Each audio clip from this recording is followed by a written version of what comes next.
नमस्कार दोस्तों, आज की क्लास में भी हम एमपी जीके के अति महत्वपूर्ण प्रश्नों पर चर्चा करने वाले, जो कि आपकी एमपीपीएससी एग्जाम 2023 के लिए अति महत्वपूर्ण प्रश्न होने वाले। और दोस्तों याद रखना, इस क्लास में आपका एमपी जीके की जितनी भी बुक है उन सारी बुक के निचोड़ वाले प्रश्न होने वाले। और आज हमारी ये दूसरी क्लास है, पिछली वाली क्लास आपने नहीं देखी तो उसको जाकर जरूर देखना। इससे पहले आगे बढ़ने से पहले अगर आपने अभी तक हमारा टेलीग्राम चैनल ज्वाइन नहीं किया तो उसको जरूर ज्वाइन कर लेना, क्योंकि यहां पर आपको डेली क्लास की पीडीएफ, उसके बाद में शॉर्ट नोट्स, सब कुछ यहां पर मिलता है। तो सबसे पहला क्वेश्चन आपके सामने आता है कि मध्य प्रदेश के किस ग्राम के सभी निवासी संस्कृत भाषा में बात करते हैं। तो याद रखना है, मध्य प्रदेश का एक गांव है जिसका नाम है मोहद गांव। और दोस्तों ये जो मोहद गांव है ना, ये किस जिले में आता है? तो ये नरसिंहपुर जिले में आता है, नरसिंहपुर जिले में। और नरसिंहपुर के मोहद गांव के जितने भी लोग हैं वो संस्कृत भाषा में बात करते हैं। दूसरी इंपॉर्टेंट चीज दोस्तों, मध्य प्रदेश का एक और गांव आता है जिसका नाम है जीरी गांव।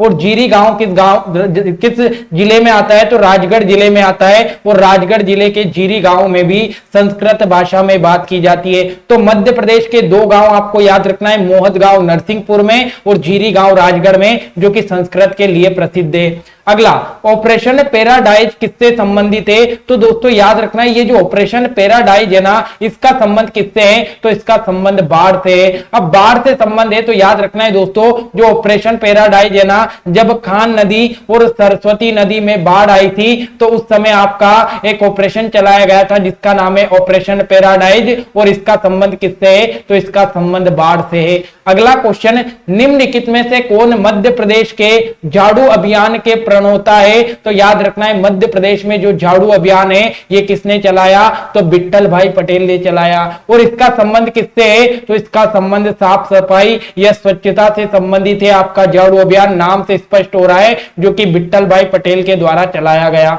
अगला, भगवान रजनीश का जन्म कहां पर हुआ? तो याद रखना है दोस्तों, जो भगवान रजनीश है ना, ये किसको कहते हैं? तो याद रखना है, जो राजेंद्र जैन थे, राजेंद्र जैन जी को क्या कहा जाता है? तो राजेंद्र जैन को भगवान रजनीश की संज्ञा दी गई। क्यों? क्योंकि इनको 22 वर्ष की उम्र में ज्ञान की प्राप्ति हो गई थी, तो इनको भगवान रजनीश कहा गया। और इनका संबंध मध्य प्रदेश के जबलपुर जिले से है। मध्य प्रदेश के जबलपुर जिले से आपका भगवान रजनीश का संबंध है। निराला सृजन पीठ कहां पर स्थित है? तो याद रखना है दोस्तों, निराला जो सृजन पीठ है ये कहां पर है? तो ये भोपाल में है। पहला इंपॉर्टेंट क्वेश्चन है। और भोपाल में निराला सृजन पीठ की स्थापना कहां पर की गई? तो जो आपकी बरकतउल्लाह यूनिवर्सिटी है ना, ये बरकतउल्लाह यूनिवर्सिटी में निराला सृजन पीठ की स्थापना भोपाल में की गई। तो बरकतउल्लाह यूनिवर्सिटी कहां पर है? भोपाल में। और निराला सृजन पीठ भी कहां पर है? तो भोपाल में बरकतउल्लाह यूनिवर्सिटी में है। अगला, वास्तुकला की प्रमुख पुस्तक समरांगण सूत्र के लेखक कौन है? अति इंपोर्टेंट बुक है आपके एग्जाम की दृष्टि से, समरांगण सूत्र। और इसके लेखक कौन है दोस्तों? तो इसके लेखक परमार वंश के महान शासक राजा भोज इसके लेखक है। तो कई बार परीक्षा में पूछा गया कि कौन सा राजा था परमार वंश का जो एक लेखक था, एक महान राजा था, तो उनका नाम था राजा भोज, जिन्होंने एक बुक लिखी है जिसका नाम है समरांगण सूत्र। याद रखना है, मोस्ट इंपोर्टेंट बुक है आपके एग्जाम की दृष्टि से। अगला, केंद्रीय कपड़ा मंत्रालय ने टेक्सटाइल पार्क के लिए चयनित स्थानों में से मध्य प्रदेश का कौन सा नगर शामिल है? तो याद रखना है दोस्तों, जो केंद्रीय कपड़ा मंत्रालय है ना, इसने क्या शुरुआत किया? तो टेक्सटाइल पार्क बनाने की शुरुआत की। और मध्य प्रदेश में कहां पर बनाया जाएगा? तो मध्य प्रदेश के बुरहानपुर में आपका टेक्सटाइल पार्क बनाया जाएगा। ऑप्शन नंबर ए इसका राइट आंसर है। बुरहानपुर की बात करें दोस्तों, तो मध्य प्रदेश का सबसे दक्षिणी जिला बुरहानपुर है। बुरहानपुर का गठन कब किया गया? तो सन 2003 में किया गया। और किससे अलग करके? तो खंडवा जिले से अलग होकर बुरहानपुर जिले का गठन 2003 में किया गया।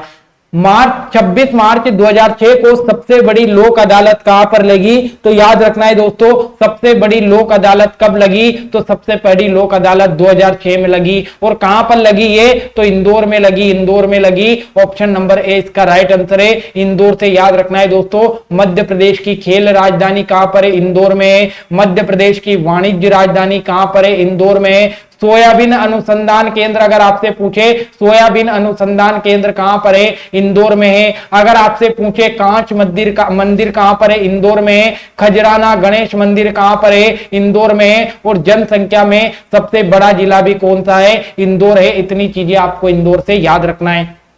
अगला, मध्य प्रदेश परिवहन विभाग द्वारा वाहन प्रशिक्षण स्कूल कहां पर खुलने वाला है, तो ये जो वाहन प्रशिक्षण स्कूल है ना, इसको खोल कौन रहा है, तो मध्य प्रदेश का परिवहन विभाग खोल रहा है। और कहां पर खुलेगा, तो ये मध्य प्रदेश के इंदौर में खुलेगा। इंदौर में ऑप्शन नंबर 20 का राइट आंसर है। अगला, देश का पहला पुरातत्व पार्क कहां पर स्थापित किया गया, तो याद रखना है दोस्तों, पूरे देश का पहले नंबर का जो पुरातत्व पार्क है यह संग्रामपुर में स्थापित किया गया। और बात आती है दोस्तों संग्रामपुर की, तो यह किस जिले में आता है, तो दमोह जिले में आता है, जहां पर देश का पहला पुरातत्व पार्क स्थापित किया गया, संग्रामपुर में।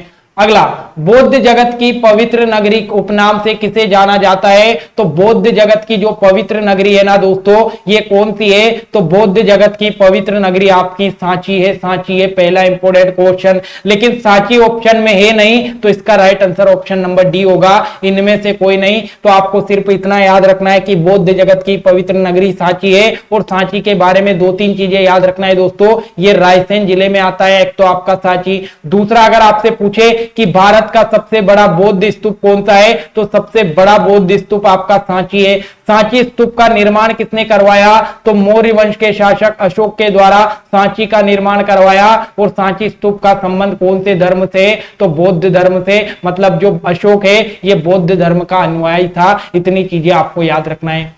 अगला, मध्य प्रदेश के मालवा को क्या कहा जाता है, तो याद रखना है दोस्तों, जो मध्य प्रदेश का मालवा है ना, इस मध्य प्रदेश के मालवा को गेहूं का भंडार या गेहूं की डलिया का पठार कहा जाता है। पहला इंपोर्टेंट क्वेश्चन तो ये याद रखना है कि गेहूं की डलिया का पठार किसे कहते हैं, तो मालवा को कहते हैं। दूसरा इंपोर्टेंट क्वेश्चन याद रखना है दोस्तों कि मध्य प्रदेश का सबसे बड़ा पठार कौन सा है, मालवा का पठार, जो कि 28% भाग पर फैला हुआ है। मालवा के पठार में कैसी मिट्टी पाई जाती है दोस्तों, काली मिट्टी पाई जाती है। मालवा के पठार की सबसे ऊंची चोटी अगर पूछे तो सिगार यहां की सबसे ऊंची चोटी है, जिसकी ऊंचाई 881 मीटर है। मालवा के पठार की बात करें तो विश्व की सर्वश्रेष्ठ अगर जलवायु पूछे तो विश्व की सर्वश्रेष्ठ जलवायु मालवा के पठार की जलवायु है। और अगर आपसे पूछे कि मालवा का पठार का क्षेत्रफल कितना है, तो 88,222 वर्ग किलोमीटर इसका क्षेत्रफल है। यह आपको याद रखना है।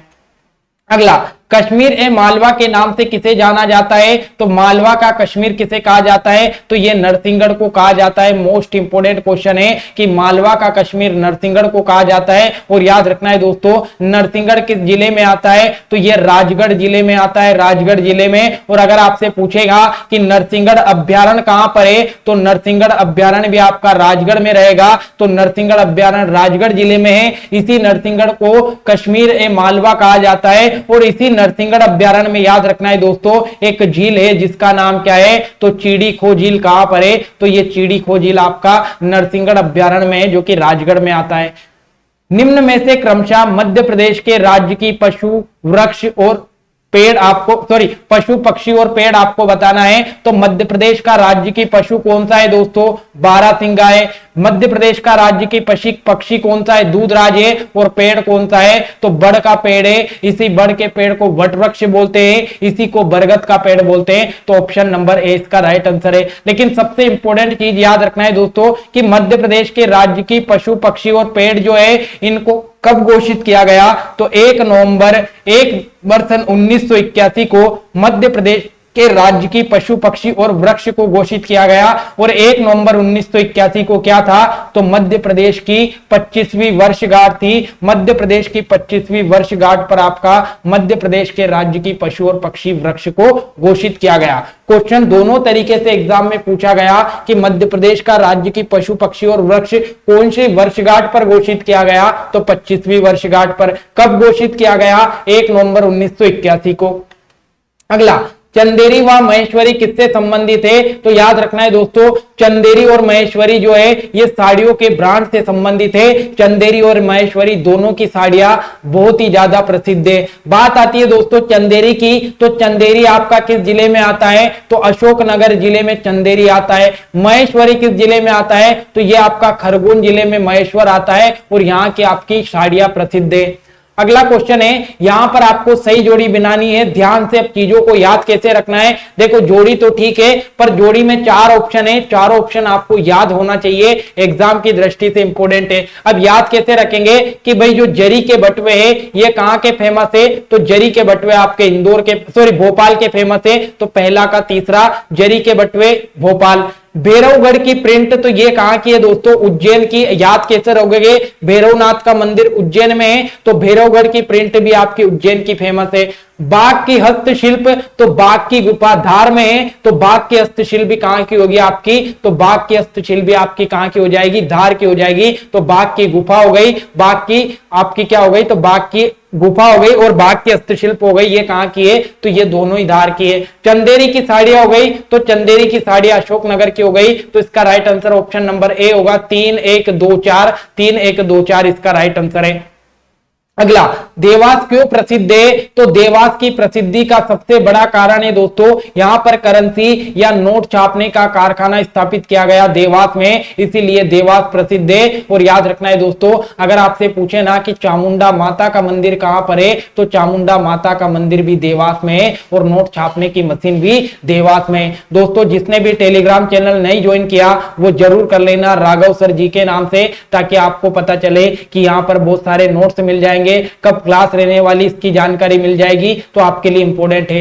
अगला, मध्य प्रदेश का पहला संजीवनी आयुर्वेद विक्रय केंद्र कहां पर स्थापित है, तो मध्य प्रदेश का पहला संजीवनी आयुर्वेद विक्रय केंद्र की स्थापना भोपाल में की गई, भोपाल में की गई, ये आपको इंपॉर्टेंट याद रखना है। अगला, इंदिरा गांधी राष्ट्रीय मुक्त विश्वविद्यालय द्वारा मध्य प्रदेश के किस स्थान पर ज्ञानवाणी स्टेशन का प्रारंभ किया गया। सबसे पहला क्वेश्चन तो ये याद रखना है कि जो ज्ञानवाणी स्टेशन है ना, ये किसने बनाया, तो ये इंदिरा गांधी राष्ट्रीय मुक्त विश्वविद्यालय द्वारा आपका प्रारंभ किया गया। और कहां पर, मध्य प्रदेश में, तो मध्य प्रदेश के भोपाल में इंदिरा गांधी राष्ट्रीय मुक्त विश्वविद्यालय ने ज्ञानवाणी स्टेशन की शुरुआत की। अगला, मध्य प्रदेश में चलाया गया ऑपरेशन क्वालिटी किससे संबंधित है, तो ये जो ऑपरेशन क्वालिटी है ना दोस्तों, इसका संबंध किससे है, प्रशिक्षण से, प्रशिक्षण से, ये आपको ट्रेनिंग से संबंधित देखने को मिलता है।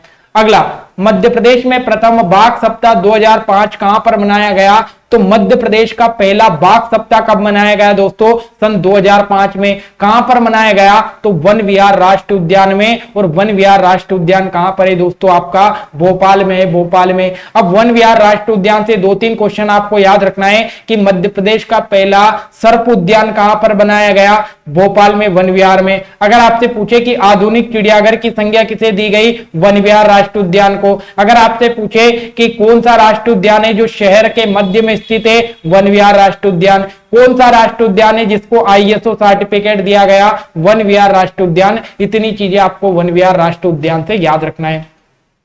मध्य प्रदेश का पहला वेलोड्रम कहां पर स्थापित किया गया, तो दोस्तों ये जो वेलोड्रम है ना, इसमें क्या होगा, तो इसमें स्पोर्ट्स से संबंधित कार्यक्रम होंगे, साइकिलिंग इसमें सिखाई जाएगी। और ये आपका जबलपुर में स्थापित किया गया है, जबलपुर में। और अगर आपसे पूछे ना कि मध्य प्रदेश की संस्कार राजधानी कहां पर है, तो जबलपुर में है। अगर आपसे पूछे कि क्षेत्रफल में सबसे बड़ा संभाग कौन सा है, तो क्षेत्रफल में सबसे बड़ा संभाग जबलपुर संभाग है, जिसमें टोटल 8 जिले आते हैं। अगला, मध्य प्रदेश का पहला मोबाइल थाना कहां पर बनाया गया, तो मध्य प्रदेश का पहला मोबाइल थाना दोस्तों देवास में स्थापित किया गया, देवास में स्थापित किया गया। अगर आपसे पूछे दोस्तों कि मध्य प्रदेश के किस नगर का नाम डॉक्टर भीमराव अंबेडकर के नाम पर रखा गया, तो मध्य प्रदेश का जो मऊ है ना दोस्तों, इस मऊ का नाम बदलकर क्या कर दिया, तो डॉक्टर भीमराव अंबेडकर नगर कर दिया। और मऊ किस जिले में आता है, तो इंदौर जिले में आता है। और दोस्तों ये जो मऊ है ना, यहीं से आपका चंबल नदी का उद्गम हुआ है और यहीं से आपकी शिप्रा नदी का उद्गम भी होता है। अगला, मध्य प्रदेश का कौन सा स्थान यूनेस्को की विश्व धरोहर सूची में शामिल नहीं है, नहीं है, तो याद रखना है भेड़ाघाट जो है, ये भेड़ाघाट यूनेस्को की विश्व धरोहर सूची में शामिल नहीं है। जबकि मध्य प्रदेश के टोटल 3 स्थान को यूनेस्को की विश्व धरोहर सूची में शामिल किया गया। पहला सांची हो गया, खजुराहो हो गया और भीमबेटका। ऑप्शन नंबर डी इसका राइट आंसर है। अगला, यूनेस्को की विश्व धरोहर सूची में मध्य प्रदेश के किस स्थान को सर्वप्रथम या सबसे पहले शामिल किया गया? तो याद रखना है दोस्तों, जो यूनेस्को है ना, इसने अपनी विश्व धरोहर सूची में मध्य प्रदेश के 3 स्थान को शामिल कर रखा, जिसमें से सबसे पहले किसको शामिल किया गया? तो 1986 में खजुराहो को, फिर उसके बाद में 1989 में सांची को, और फिर सबसे लास्ट में 2003 में भीमबेटका को शामिल किया गया था। तो ऑप्शन नंबर 20 का राइट आंसर है। सबसे पहले खजुराहो 1986, उसके बाद में सांची 1989 और 2003 में भीमबेटका। अगला, मध्य प्रदेश का पहला मोबाइल थाना अपन ने डिस्कस कर ही लिया, देवास में है। अगला, मध्य प्रदेश की पहली बार किस साड़ी का पेटेंट करवाया गया? तो याद रखना है दोस्तों, मध्य प्रदेश में पहली बार जो चंदेरी साड़ी है, जो कि अशोकनगर की है, इसने अपना पेटेंट करवाया। पेटेंट क्या होता है दोस्तों? तो ये सरकार के द्वारा करवाना होता है, ताकि कोई भी व्यक्ति अपने जो सामान है, अपनी जो वस्तु का निर्माण कर रहे हैं, उसकी नकल ना कर सके, उसकी नकल ना बेच सके, इसलिए चंदेरी साड़ी का सबसे पहले पेटेंट करवाया गया था। अगला, चंड प्रगोत किस प्राचीन गणराज्य के राजा थे? तो ये जो चंड प्रगोत था ना दोस्तों, ये अवंती का राजा था, अवंती का राजा। ऑप्शन नंबर 30 का राइट आंसर है। मोस्ट इंपोर्टेंट आपको याद रखना है। तो दोस्तों, ये आज के इंपोर्टेंट क्वेश्चन थे। अगर आपने अभी तक टेलीग्राम चैनल ज्वाइन नहीं किया तो उसको जरूर कर लेना, राघव सर जी के नाम से, ताकि आपको क्लास की पीडीएफ, शॉर्ट नोट्स मिल सके, और डेली कुछ जानकारियां वहां पर मैं सेंड कर सकता हूं, वो भी आपको मिल जाएगी। तो अगर क्लास अच्छी लगे तो चैनल को जरूर सब्सक्राइब करें। मिलते हैं अगली क्लास में नए क्वेश्चन के साथ, तब तक के लिए जय हिंद, जय भारत।